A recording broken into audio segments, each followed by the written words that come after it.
Hello everyone. Please forgive me. I brought my bone broth with me. Okay. So hello everyone. Welcome to the Feminine Self-Care channel. My name is Krista, in case you don't know me, and here on this channel we talk about feminine self-improvement, self-care, and how to just love and care for ourselves in the best way possible, in the feminine way. So welcome to Feminine Takeoff. Let's take off. Okay, actually, one thing I wanted to say is thank you all so much for watching my channel. I know I have a really small channel, but there are some of you who really take time to watch all my videos, and I am so grateful and I am so humbled by your presence. I would not have this channel without you all watching me. If you like anything, please like and subscribe to the channel. It helps me out a lot. Anyway, so today's video is going to be 5 feminine self-care habits to have, just make your life easier as a feminine entity. Okay, so let's begin. I'm gonna take a little sip of my bone broth.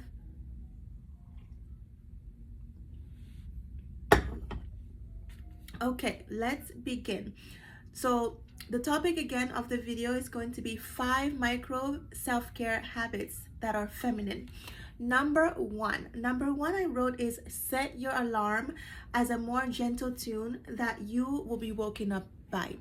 What I mean by that is, right now you hear classical music playing actually at 8:15 a.m. and also 9 p.m. Those are the time I anticipate to work out every day, unless I'm working or have a meeting or have something special planned that day. And 9 p.m. because I do turn into a pumpkin at night and very early in the night. So at 9 p.m. My alarm sounds, so I should be in bed and ready by 9 p.m. And when those alarm sounds, it's not actually a typical alarm that's alarming, that's like or like that, any of that frenzy noise. It's actually just a classical music playing, and that's what I wake up to. The reason why I set my alarm up to be that way is to just wake me up or alert me of something, and not put me in a frenzy. I really don't like being in a frenzy. I think to be femininity doesn't work well when it is put in a frenzy. So again, just find, it doesn't have to be classical, but just find an alarm that doesn't disturb you or rattle you so easily when you're waking up, or whatever you need the alarm for. Okay, point number two that I have is take naps and pauses throughout your day. So I actually learned this when I was taking one of my physics classes in the past.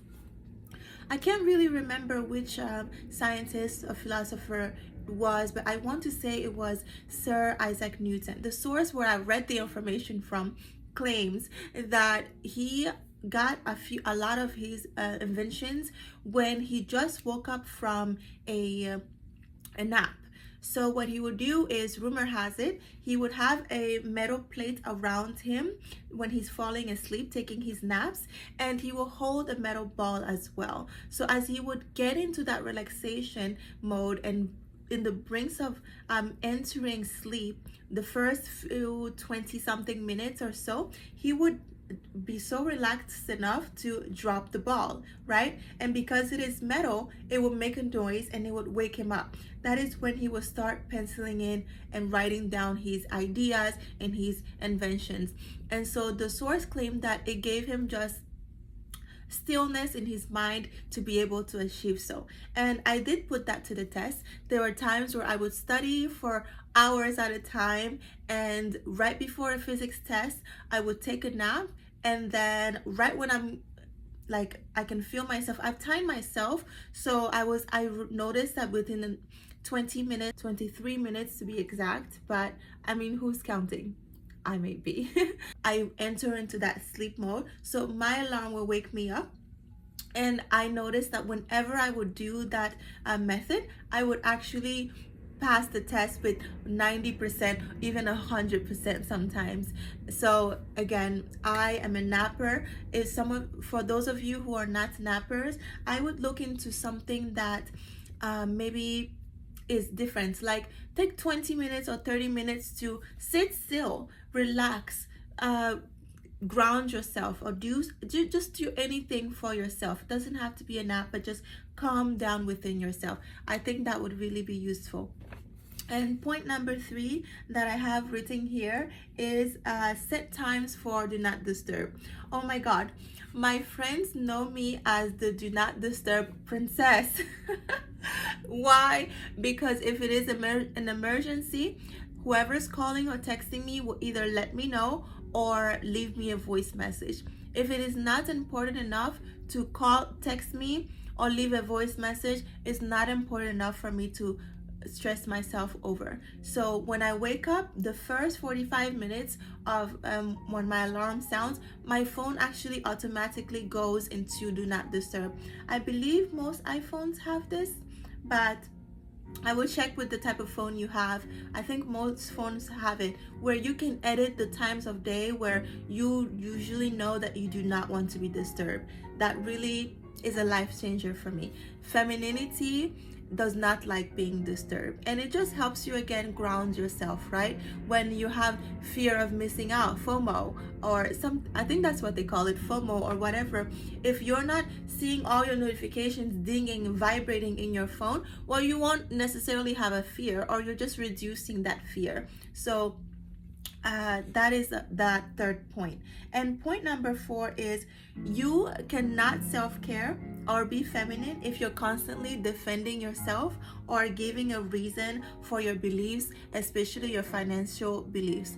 So I actually have it's I'm on a financial journey, because as I'm getting older, I don't want to just keep falling into the financial loophole or rabbit hole.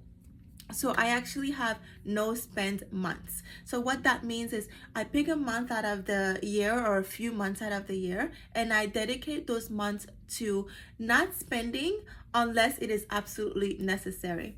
I usually don't pick September as that month because I was born in September and I will be spending because I'm single right now, and I like to buy my own things that I like, unless someone's buying them for me. But in September, I give myself grace and treat myself. But anyway, so let's say hypothetically your no spend month is April or October, whatever, right? That month, if you need to buy something that you don't deem an essential, write it down and buy it the next month. If you think, oh my God, it is an essential and I must buy this, just write it down, journal about it, give yourself 3 days. And if you still really need it in 3 days, then give it to yourself. Self-care is about self-improvement. Self-care is not to punish you. So don't punish yourself if for example, if the financial journey is to improve you, is to self-care you into a more stable life, it won't be fun if you're punishing yourself to do it. Find ways that you can do it in a self-caring way, but avoid having to explain that to people. So for example, if a girlfriend calls me and they're like, oh my God, Krista, I need you to come and let's go shopping, or let's do this wine tasting, or let's do this excursion or whatever, I would say, forgive me, or unfortunately, I am not able to do that. I am doing a no spend month. And if they're like, no, you earn too much money already, or you already, you don't need to do yourself, just do it with me, do this, let's go shopping, let's go do this activity, I will still say, it's been nice to talk to you, but unfortunately, I'm not able to spend anything this month. Sometimes what can even help is just paying. What I do, if I can, of course, is paying a bit all the bills that I need for that month. So literally my credit card or my debit card is not being swiped unless it is truly a necessity. So again, avoid telling people, explaining to people why you're doing something. Or another example is I'm very feminine, okay? When the cameras are off, when the cameras are on, even when I'm at work, oftentimes depending on what I'm doing at work, I have to have step equilibrium, but usually I enjoy being feminine. So let's say I'm traveling and people see me in my lounge robes, or I don't like wearing pants a lot unless I'm volunteering, or I don't know, my work absolutely demands me to wear pants. I don't like wearing pants, and oftentimes people will question me, wear pants tomorrow, or wear pants with us, we're wearing jeans. You will not catch me dead in jeans unless I'm either getting paid for it or I've signed up to volunteer and I'm trying to be modest so I can do heavy duty work. And I don't explain this to people. So if someone doesn't understand why I'm doing something or why I'm being feminine in a way, I'm not going to explain to them and step out of my femininity and step into my masculinity to explain to them that I'm doing this because of this, especially if they're so bent on to not understanding me. I just let them be. Don't even fight it. Let them do the thing, say the things, and just withdraw into yourself and do your own thing. So avoid over explaining yourself. That's a really good self-care habit for sure. And the final one is, if you stay ready, you don't have to get ready. I cannot believe I wrote this. Actually, how's the lighting on my camera? Okay, better. I like to look a little darker. I don't know, my skin has a nice glow when it's this authentic shade. But anyway, so the final point is, if you stay ready, you don't have to get ready. What do I mean by that? I have a schedule on my manicure being done, my hair, dry cleaning, even house chores, whether I get a cleaning service outsourced or I do it myself. There is a schedule, because God knows I'll meet my dream husband tonight or tomorrow, and he's like, I want to take you to this wonderful experience or to dinner or so, and I don't want to worry about, oh my God, my nails aren't done, I don't have time to do them, or the nail salon is closed. No, I am ready. And even if I have this schedule, but let's say that it's been a week or 2 weeks and my nails haven't grown as they usually do, maybe through stress or whatever, I will still get the nail done just to be safe. Unless it's drastically not growing, it's perfectly fine, then I wouldn't. But I usually have French manicure, so it's very forgiving for sure. Let's give ourselves grace. We are not superhuman, and those of us who are superhuman, we're allowed to not be superhuman all the time. So take care of yourself, but give yourself grace whenever you can. But anyway, that would be all of the points for today's video. Again, thank you so much for watching my video. I know you all have very important things to do with your lives and with your day, and I'm so humbled and I'm so grateful that you take the time to watch my video. It really helps me a lot. Again, please like or subscribe if that pleases you, and I can't wait to see you on the next video. Thank you. Ciao.